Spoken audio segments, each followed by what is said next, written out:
स्वागत है दोस्तों। जैसा मैंने प्रॉमिस किया था कि मैं आंसर और एक्सप्लेनेशन लेके आऊँगा, तो कल जो एसएससी एमटीएस का एग्ज़ाम हुआ है 14 में, दोनों शिफ्ट का मैं आंसर और उसका एनालिसिस लेके आया हूँ।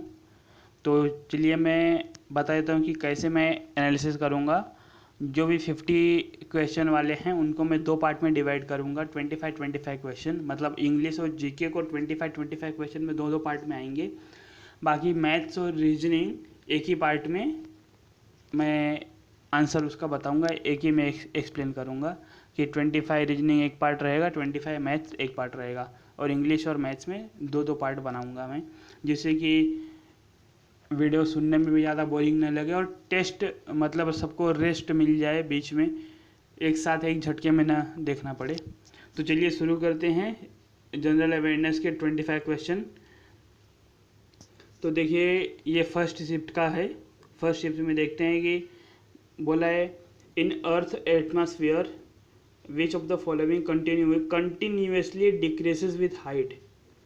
तो देखिए कंटिन्यूसली उसने बोला है, तो wind velocity, temperature, pressure and humidity. तो वाइंड वेलोसिटी कम और ज़्यादा दोनों होता है। जैसे जैसे हम ऊपर जाते हैं पहले वाइंड वेलोसिटी वह बढ़ता है, इसीलिए माउंटेन पे ज़्यादा तेज़ हवाएं चलती हैं। और उसके ऊपर हम जाते हैं स्ट्रेटोस्फीयर में। स्ट्रेटोस्फीयर में पूरा का पूरा शांत एटमॉस्फेयर होता है, वहाँ पे वेलोसिटी मतलब हॉरिजॉन्टल होती है। और उसके ऊपर एक्सोस्फीयर ये आइनोस्फीयर में जाते हैं तो वेलोसिटी वहाँ पे नहीं मिलती है। तो इसलिए इसमें फ्लक्चुएशन होता है वाइंड वेलोसिटी में, तो हम नहीं बोल सकते उसको। टेम्परेचर देखिए, टेम्परेचर में भी यही है कि जब हम पहले जब ऊपर जाते हैं स्टार्टिंग में तो टेम्परेचर कम होता है। उसके बाद जब ट्रोपोस्फियर के अपर पार्ट में पहुँचते, ट्रोपोपॉज में पहुँचते, क्षोभ मंडल हिंदी में उसको बोलते हैं, तो वहाँ पे टेम्परेचर बढ़ता है। स्ट्रेटोस्फियर और आइनोस्फियर में भी टेम्परेचर बढ़ते रहता है, मतलब टेम्परेचर कम ज़्यादा होते रहता है। तो ये भी नहीं है। प्रेशर कंटिन्यूसली कम होता है। जैसे कि मैं माउंटेन बता दूं, माउंटेन पे कम प्रेशर होता है। कम प्रेशर होने पे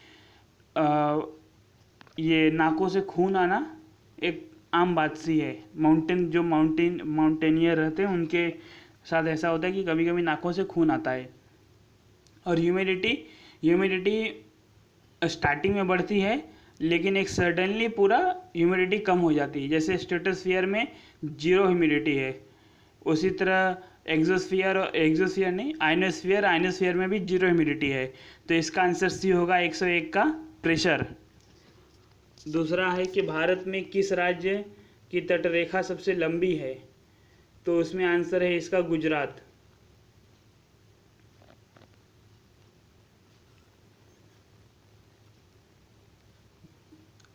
तीसरा है भारत के फसल विकास कार्य कार्यक्रम के अंतर्गत निम्नलिखित में से किन वाणिज्यिक फसलों का समूह आता है। The crop development programme of the government of India covers which of the following groups of commercial crops. तो देखिए ये 90s में चालू हुआ था क्रॉप डेवलपमेंट प्रोग्राम, और इसमें जो हाई प्रोफाइल जो फसलें हैं उनको इंक्लूड किया गया था। हाई प्रोफाइल मेरे कहने का मतलब है कि वोटिंग इम्पैक्ट ज़्यादा होता है। तो देखिए शुगर केन का इम्पैक्ट बहुत ज़्यादा है उसका। कॉटन और जूट, ऑप्शन सी इसका आंसर होगा। 103 का आंसर है सी, कॉटन, जूट और शुगर केन। दूसरे का 102 का सबसे लंबी तटरेखा गुजरात, उसका बताया मैंने। तो इसमें देखिए under the constitution of India 104 देखिए, under the constitution of India who are the ultimate sovereign. तो इसमें देखिए संविधान में लिखा गया है कि जनता संप्रभु है, जनता से सारे अधिकार लिया गया है। क्योंकि जब हम प्रस्तावना देखते हैं उसमें लिखा है हम भारत के लोग वहाँ पे लिखा गया है। तो जनता उसका सबसे पहले आता है कि president, prime minister, all elected leader, वहाँ पे कुछ नहीं लिखा ऐसा गया है। तो वहाँ पे ऐसे शुरू होता है हम भारत के लोग अपने को आत्मार्पित करते हैं, लास्ट में लिखा गया है। तो भारत की जनता संप्रभु है। और 105 देखिए निम्नलिखित में से किसका संबंध भौतिक पर्यावरण से नहीं है? मतलब भौतिक पर्यावरण से नहीं है, ज्योग्राफी से मुझे दिख रहा है, आंसर ही दिख रहा है कि which of the following does not belong to the physical environment. Hemisphere एक ज्योग्राफी होता है, नॉर्थ हेमिस्फीयर, सदर्न हेमिस्फीयर, दो गोलार्ध होते हैं, उत्तरी गोलार्ध, दक्षिणी गोलार्ध, वो ज्योग्राफी से रिलेटेड होता है। और लिथोस्फीयर, एटमॉस्फेयर और हाइड्रोस्फीयर, ये दोनों ये तीनों फिजिकल इन्वायरमेंट से आते हैं। 106 देखिए, ठोस में तरल के विलयन का उदाहरण कौन सा है? रबर देखिए, रबर एक आंसर बन सकता है। फोम देखिए, फोम हो सकता है, फोम नहीं हो सकता, वो लिक्विड है और लिक्विड और गैस का मिक्सचर होता है। स्मोक में पार्टिकल मतलब सॉलिड और एयर का मिक्सचर होता है स्मोक। जेली लिक्विड ही आएगा पूरा, वो इतना उसमें ठोस होता ही नहीं। तो रबर देखिए, रबर कैसे बनता है कि उसका वल्कनाइजेशन प्रोसेस जब होता है, जब हम रबर निकालते हैं पेड़ से तो वो लिक्विड फॉर्म में रहता है, लेकिन जब हम उसका सल्फर के साथ वल्कनाइजेशन करते हैं तो सॉलिड बनता है। ठोस में तरल के विलयन का उदाहरण रबड़ है। आंसर भी 106 का, इन्होंने आंसर गलत दिया है, जेली गलत है, रबड़ आएगा आंसर। आप देखिए कभी भी रबड़ जब पेड़ से निकलता है तो लिक्विड फॉर्म में रहता है, और जो सल्फर है सॉलिड, वो जब हम उसको मिला देते हैं वो वल्कनाइजेशन प्रोसेस होता है तब ठोस बनता है।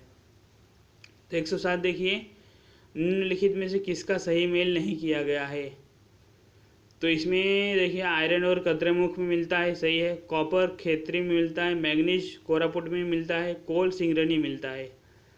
तो ये चार के चारों तो मुझे सही लग रहे हैं।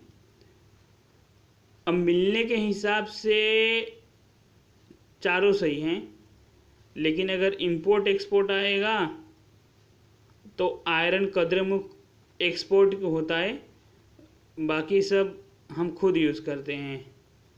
तो इस तरह अगर आंसर होगा तो 107 का है, नहीं तो इसका चारों आंसर सही है 107 का। क्योंकि अगर आप कभी भी एटलस देख लीजिए, ज्योग्राफी एटलस, या फिर गूगल कर लीजिए, या फिर कुछ भी बेसिक चीज़ें भी उठाइए, मिलेगा आपको कि ये मिलता है, ये चार के चारों उस क्षेत्र में मिलते हैं। तो इसका आंसर अगर होगा तो आयरन और कद्रेमुख, नहीं तो चारों आंसर होगा। ये चारों आंसर एसएससी करेक्ट देने वाला है। 108 देखिए, विच of the instrument that was played by Ustad Bismillah Khan.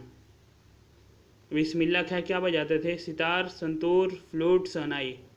Answer B, शहनाई बजाते थे।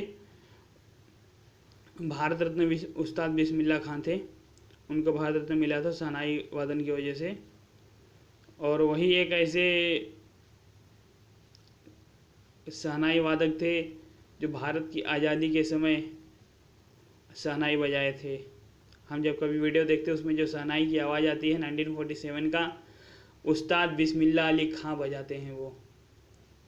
याद रख लीजिए, एक्स्ट्रा नॉलेज है, कहीं काम आ सकता है।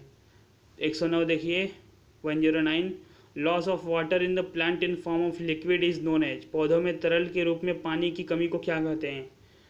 Osmosis, imbibition, transpiration, guttation. तो देखिए पौधों में तरल के रूप में पानी की कमी को क्या कहते हैं? तो ऑस्मोसिस एक वाटर लेवल मेंटेन करने का तरीका है, इम्बिबिशन भी और गुटेशन भी ये प्लांट के अंदर का प्रोसेस है। और ट्रांसपिरेशन एक ऐसा प्रोसेस है जिसमें कि जड़ से लेके पानी पूरे पौधे में जाता है और वो लीफ के थ्रू बाहर निकाल देता है, तो वह ट्रांसपिरेशन होता है। और गुटेशन जो होता है, चित्ती पड़ना, वह पानी की कमी से होता है, लेकिन वह फाइनल रिजल्ट होता है, गुटेशन फाइनल रिजल्ट होता है कि काला दाग पड़ गया, मतलब या पौधे सूख गए, तो मतलब फाइनल कमी की वजह से होता है। लेकिन इसमें प्रोसेस पूछा है, तरल के रूप में पानी की कमी को क्या कहते हैं, मतलब प्रोसेस पूछ रहा है, तो प्रोसेस ऑफ ट्रांसपिरेशन है आंसर सी 109 का। 110 देखिए, कौन सी मेमोरी स्थायी और स्थिर दोनों होती है, मतलब स्टैटिक एंड नॉन वोलेटाइल, हम उसको चेंज नहीं कर सकते, हम उसको चेंज नहीं कर सकते, ऐसी कौन सी मेमोरी है। कैके हम डिलीट कर सकते हैं, रैम एक रैम निकाल के हम 10 रैम चेंज कर दें, चेंज होता है। BIOS basic input output system, ये भी चेंज होता है, जब फॉर्मेट मारते हैं तो बायोस चेंज कर देते हैं। ROM read only memory, read only memory ऐसा होता है कि हम खाली उसको रीड कर सकते हैं, उसमें हम कुछ चेंज नहीं कर सकते। तो अगर कॉमन सेंस लगाएं तो भी इसका आंसर मिलता है 110 का, read only memory, option C answer है 110 का। 111 देखिए, the Modi government at the centre has formed NITI Aayog by replacing which one of the following, कि मोदी गवर्नमेंट ने नीति आयोग किसको रिप्लेस करके बनाया है, मतलब किसको हटा के नीति आयोग बना है। बहुत ईजी ये क्वेश्चन है, तो इसका आंसर है बी, प्लानिंग कमीशन। और बाकी के बारे में बात करें तो फाइनेंस कमीशन को रिप्लेस नहीं किया सकता, वो कॉन्स्टिट्यूशन अमेंडमेंट करना पड़ेगा, आर्टिकल 280 वहाँ पे दिया फाइनेंस कमीशन के बारे में। एग्रीकल्चर प्राइस कमीशन, यह केंद्र सरकार के अंडर में ही आता है, और यह प्राइसेस कितना रहेगा, एमएसपी कितनी रहेगी, नहीं, वो केंद्र सरकार कितने दर पे खरीदेगी, मैक्सिमम सपोर्ट प्राइस, यहाँ पे एमएसपी का मतलब है, वह रिकमेंड करता है, तो सीएसीपी उसको एक्सेप्ट करती है, cabinet committee on agriculture product जो भी है वो एक्सेप्ट करती है। फिस्कल कमीशन जैसा कोई रियल में कमीशन तो है नहीं, लेकिन ज़रूरत पड़ने पे बना देते हैं, ज़रूरत पड़ने बनता है, तो 111 का आंसर बी है, प्लानिंग कमीशन। 112 देखिए, poverty in India is a measured through one of the following criteria, Bharat में गरीबी का मापन निम्नलिखित में से किस मानदंड द्वारा किया जाता है। Number of rooms of the resident, बहुत बकवास ऑप्शन था ये। Index of the calorie, answer यही है बी। आगे भी देख लेते हैं, education level of the family, यह education level human development index SDI index में देखा जाता है। और नंबर ऑफ फैमिली मेम्बर्स, ये भी बहुत बकवास है, तो अगर कन्फ्यूजन होगा आपको बी और सी में तो आंसर बी है, बी आंसर करेक्ट है इसका। 113 देखिए, भारत के अटॉर्नी जनरल की नियुक्ति किसके द्वारा की जाती है, प्रधानमंत्री, विधि मंत्री, भारत के राष्ट्रपति, गृह मंत्री। तो देखिए भारत के अटॉर्नी जनरल की नियुक्ति वह संवैधानिक है कि देश में भारत के अटॉर्नी जनरल होगा, और स्टेट एडवोकेट जनरल राज्यों में होता है, और इनकी नियुक्ति भारत के राष्ट्रपति द्वारा की जाती है। देखिए इसमें ऐसा प्रोसेस है कि ऐसा माना जाता है गवर्नमेंट जब नहीं आती है तो चेंज कर दिया जाता है, चेंज अपने आप को खुद वो इस्तीफ़ा दे देते हैं जो भी रहते हैं एडवोकेट जनरल, अटॉर्नी जनरल, और एडवोकेट जनरल भी इस्तीफ़ा देते हैं। जब राज्यों की गवर्नमेंट चेंज होती है तो एडवोकेट जनरल भी इस्तीफ़ा देते हैं। तो जो नई सरकार आती है वो इनको अपॉइंटमेंट करती है, लेकिन जब अपॉइंटमेंट लेटर निकलता है ना तो वहाँ पे भारत के राष्ट्रपति का सील लगे रहता है, तो इसका आंसर भारत के राष्ट्रपति, प्रेसिडेंट ऑफ इंडिया होगा। और आपको ये भी बता दूँ, आगे हो सकता है क्वेश्चन रिपीट हो या फिर कुछ इससे रिलेटेड क्वेश्चन आए कि राज्यों के जो महाधिवक्ता होते हैं, स्टेट एडवोकेट जनरल, उनको नियुक्ति तो गवर्नर द्वारा की जाती है लेकिन हटाया राष्ट्रपति द्वारा होता है, उनको हटाया कि सिर्फ राष्ट्रपति के द्वारा किया जा सकता है। ओके। 114 देखिए, 114, निम्नलिखित में से क्या विरंजक अभिकर्मक का काम नहीं कर सकता, which one of the following can not act as a bleaching agent, nitrous oxide, sulphur dioxide, chlorine, hydrogen peroxide. तो देखिए आप इसमें दो तो बहुत अच्छे से यूज़ करते होंगे, हाइड्रोजन पेरोक्साइड और क्लोरीन। तो अगर आपको कन्फ्यूजन होगा भी, नाइट्रस ऑक्साइड और सल्फर डाइऑक्साइड, तो सल्फर डाइऑक्साइड भी ब्लीचिंग एजेंट का काम करता है। वो परमानेंट नहीं काम करता, लेकिन काम करता है। तो नाइट्रस ऑक्साइड ब्लीचिंग एजेंट काम नहीं करता। 115 देखिए 115, ऑपरेटिंग सिस्टम में से किस तालिका में सभी खुली फाइलों की सूचना रहती है? तो देखिए फाइल टेबल रहता है, यहाँ पे इन्होंने बहुत सारे टेबल बना दिए। ओपन, हर जगह ओपन इन्होंने लगा दिया, ओपन लगाने की कोई ज़रूरत नहीं थी। उसका आंसर है file table, global file table, बाकी सब ऐसे फाइल टेबल रहते हैं जिसमें आपका कितनी फाइलें आपकी खुली हैं। जब हम कोई कंप्यूटर साइंस वाला होगा तो आप उससे अगर हेल्प लेंगे तो बता देगा कि उसके पास कोई बुक रहेगी तो उसमें दिखा देगा कि ऐसे सीक्वेंस में रहता है। और उसमें मैं आपको भी कैसे समझाऊं, इसका आंसर तो वही है फाइल टेबल, लेकिन मैं सोच रहा हूँ कि और अच्छे से समझाऊं कि जिससे आप लोग भूले नहीं। काफ़ी सीक्वेंस में रहता है, उसको कनेक्ट करते हैं। तो इसका आंसर है ए 115 का फाइल टेबल। फाइल टेबल वहाँ पे ऑप्शन में दिया ओपन फाइल टेबल, ओपन हर जगह उन्होंने लगा दिया, एक्स्ट्रा और लगा दिया। आंसर है open file table. File table answer है, लेकिन उन्होंने ओपन लगा दिया, चलो open file table. Option A correct है 115 का। 116 देखिए, अंत्योदय कार्यक्रम का लक्ष्य क्या है? अंत्योदय कार्यक्रम का लक्ष्य क्या है? देखिए अंत्योदय में ऐसा है कि गरीबों को 35 किलो चावल गेहूं महीने में दिया जाता है फ्री में, या फिर 1 रुपये कुछ कीमत लगाते हैं, उसको बोलते हैं अंत्योदय कार्यक्रम। तो उसमें जो गरीबों में भी बहुत गरीब हैं उनकी मदद की जाती है। और ऑप्शन देखिए इनके, minorities, elimination of urban poverties, improving the standard of schedule caste, ये तीनों भी नहीं है। आंसर डी, जो गरीबों में भी गरीब हैं उसको बोलते हैं बीपीएल, बिलो पॉवर्टी लाइन। उनको बहुत कम कीमत पे 35 किलो चावल दाल, मतलब अनाज वहाँ पे लिखा है, अनाज दिया जाता है। और चावल दाल नहीं, चावल गेहूँ और दाल कुछ 3 रुपये किलो या फिर ऐसे कुछ, वो भी कम कीमत पे दी जाती है। और वो पूरा अंत्योदय कार्यक्रम के अंतर्गत आता है। तो 116 का आंसर है D, helping the poorest among the poor. 117 देखिए, निम्नलिखित में से किस राज्य ने कमज़ोर वर्गों के लिए बढ़िया भोजन रियायती दर पर उपलब्ध कराने के लिए हाल में अन्नपूर्णा रसोई योजना शुरू की है? अब देखिए, एक तो फैशन चल चुका है कि एक रसोई योजना चालू कर दो, भले उसमें गरीबों को मिले ना मिले, कुछ भी हो, ख़राब खाना मिले, कोई देखने नहीं जाए, लेकिन एक योजना चालू कर दो। मैं क्रिटिसाइज नहीं कर रहा हूँ योजना को, मैं आंसर बता रहा हूँ। तो आपको इसके साथ और ही बताऊँगा और कहाँ कहाँ ऐसी योजनाएं चल रही हैं। तो इसका आंसर है देखिए राजस्थान। राजस्थान में अन्नपूर्णा रसोई योजना चालू हुई है। अब देखते कब तक चलेगा। वहाँ पे 5 रुपये में आपको भरपूर भोजन दिया जा रहा है, ऐसा सरकार बोल रही है।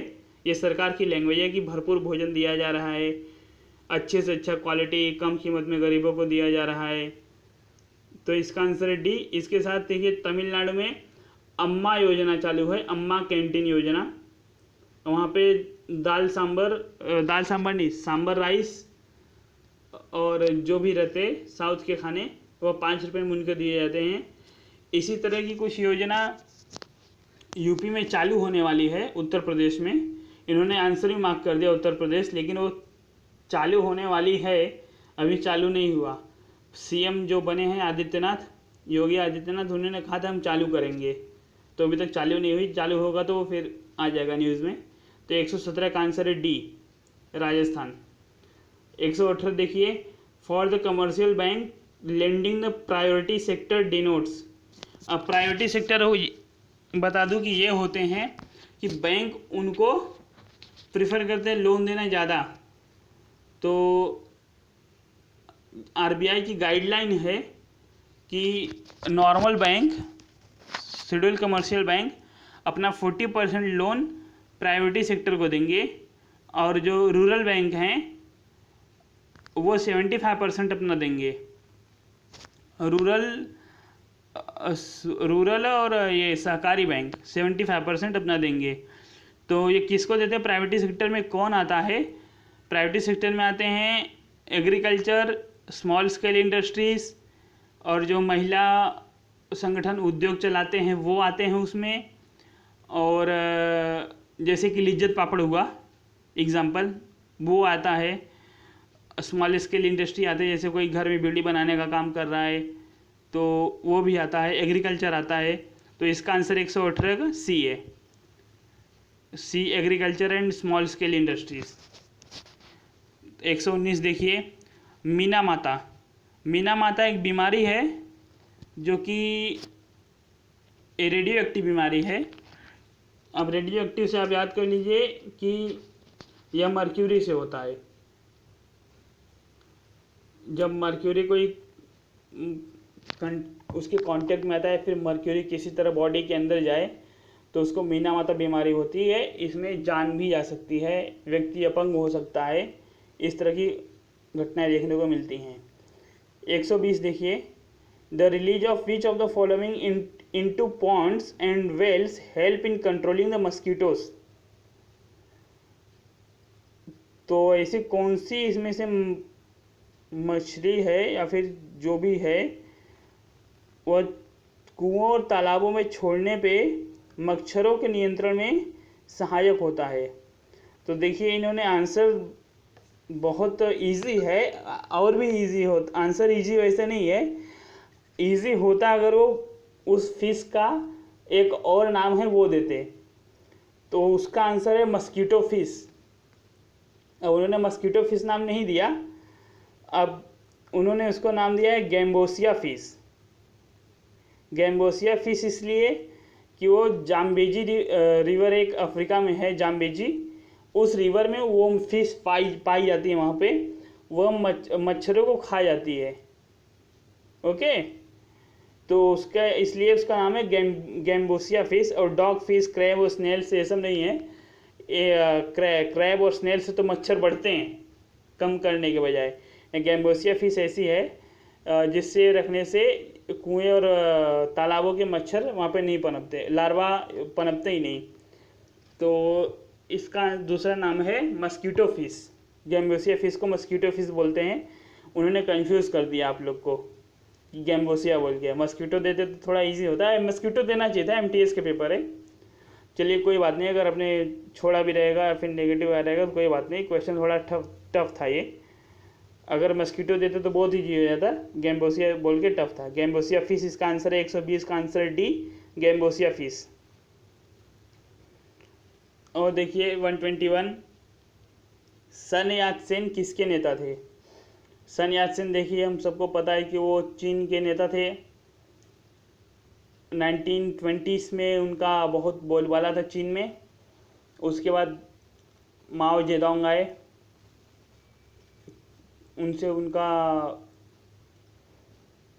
मतलब बोलते मतभेद हो गया। तो किस पार्टी के नेता थे? Taiping rebellion, boxer revolt, CPC party, KMT party. तो देखिए उनकी 2-3 पार्टियां थी। एक थी नेशनलिस्ट पार्टी ऑफ चाइना, वो ऑप्शन में नहीं है, मैं एडिशनल इन्फॉर्मेशन दे रहा हूँ, आंसर भी बताता हूँ, इसी में आएगा। एक थी नेशनलिस्ट पार्टी ऑफ चाइना। दूसरी उन्होंने पार्टी बनाई थी कुओमिंटांग, उसको बोलते थे KMT पार्टी। और तीसरी एक रिपब्लिक ऑफ चाइना करके ऐसे पार्टी थी। तो उन्होंने टोटल 3 पार्टी बनाई थी सन यात सेन ने। तो इसमें से जितने ऑप्शन दिए उसमें से आंसर है KMT, कुओमिंटांग पार्टी। और एक और सजेशन रहेगा आने वाले जिसका भी शिफ्ट है जब भी है, कि देखिए चीन के ऊपर क्वेश्चन पूछ रहा है एक क्वेश्चन, तो आप वो चीन के हिस्ट्री में थोड़ा जाके देख लीजिए कि वहाँ के लीडर कौन सी पार्टी बनी है, कब कब क्या। एक 30 अप्रैल 2017 जो भी लास्ट 30 अप्रैल को पेपर हुआ था, उसमें भी इन्होंने चीन के ऊपर ऐसे क्वेश्चन पूछा था।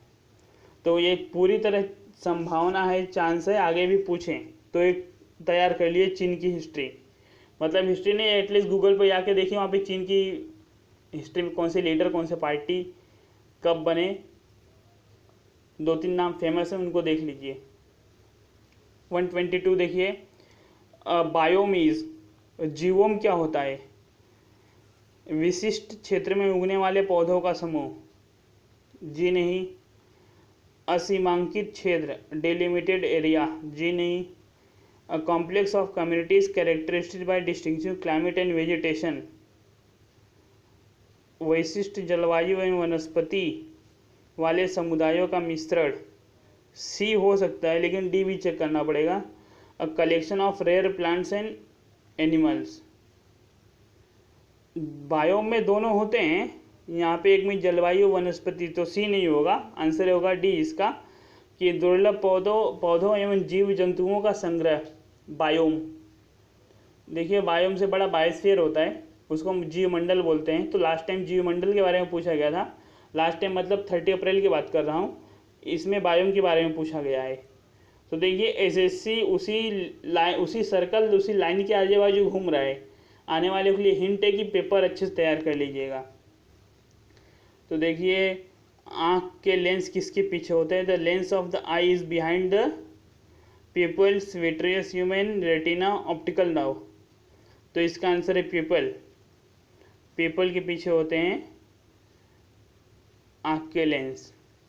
जब देखेंगे तो जब फिगर का भी देखेंगे उसमें पीछे ही दिखेगा आपको।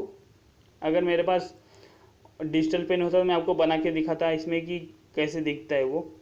124 which one of the following income will not be included in the national income calculation? Income of joker in the circus company, income of commercial artist, commissions, income of a share broker, individual income from share of sales, sale of shares बोला गया है। तो joker का कमाई तो आता है, commercial artist की भी कमाई आती है, commission income of share broker में जो शेयर की दलाली से वो भी उसकी कमाई हो गई, आना तो चाहिए वो भी। Individuals income from sale of shares, देखिए इसमें तो चारों आंसर आना चाहिए, क्योंकि इंडिविजुअल जो भी शेयर को बेचेगा उससे जो पैसे मिलेंगे, प्रॉफिट मिलेगा, उसकी कमाई हुई। और commissions income of a share broker, वह भी उसकी कमाई होती है। तो अगर हम ब्याज के हिसाब से छोड़ें तो शेयर का जो फाइनल कॉस्ट है उसमें ब्याज इंक्लूड रहता है। तो जब फाइनल कॉस्ट में अगर ब्याज इंक्लूड है तो फाइनल कॉस्ट अगर हम नेशनल इनकम में इंक्लूड करते हैं तो कमीशन नहीं आना चाहिए फिर। तो इसके हिसाब से अगर आंसर बनेगा तो सी बनेगा 124 का। 125 देखिए, 125 निम्नलिखित में से किस राज्य को मसालों का उद्यान कहा जाता है? Which one of the following state is known as garden of spices? तो फेमस आंसर और famous state Kerala, option A Kerala इसका आंसर है 125। तो देखिए 25 क्वेश्चन हो गए पार्ट 1 का। ठीक इसके बाद मैं पार्ट 2 अपलोड कर रहा हूँ, और पार्ट 1 का लिंक पार्ट 2 से, पार्ट 2 का लिंक पार्ट 1 से मैं दे देता हूँ, जिससे दोनों भी आप लोग देख सकें। Okay, thank you for watching the video. अगर हाँ कोई कन्फ्यूजन हो ये 25 क्वेश्चन में नीचे कमेंट कर दीजिए इसी वीडियो के, तो मैं उसका आंसर कर दूंगा। Okay, thank you for watching the video.